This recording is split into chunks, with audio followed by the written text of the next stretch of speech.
Tanghali na nga nang makarating kami dito sa spot, mabuti na nga lang agad rin kami ditong nakapadawi ng mga isdang papakol. Agad ngang lumanitak ang dawi ng isdang papakol upapa agad nakapadawi pa nga dito si Kalods Rico ng malaki pero biglang Kubulot!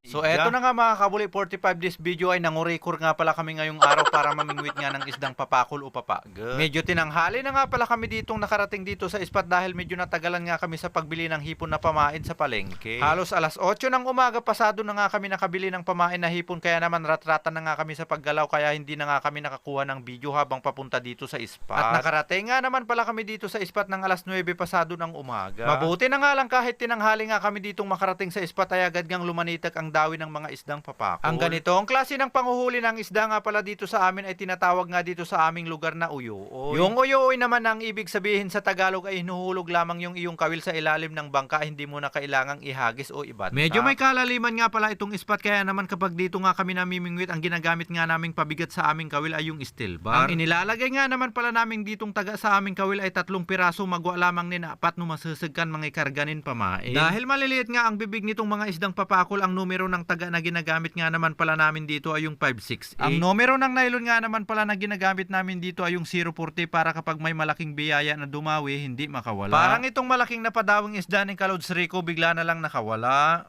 Por Diyos. Nakapuros mo ni Kalods Rico. Pakita mo ito yan. Uy! I won! Wait! Nakabulot! Nakabulot! Malaki pa naman mga idol, nakabulos.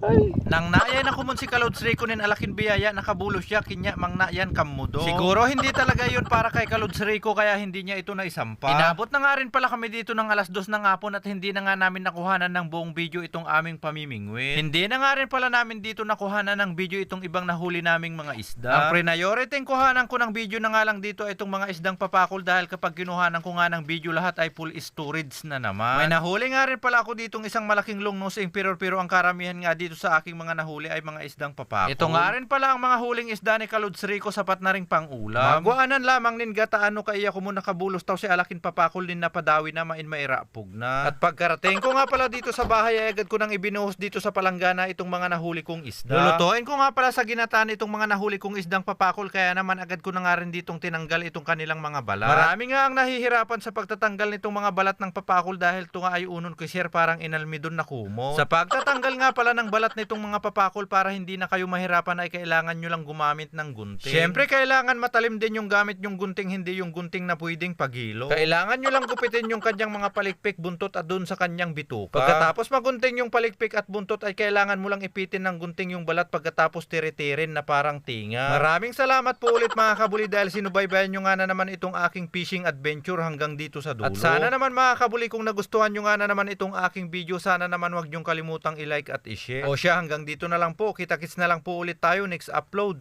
Por Diyos.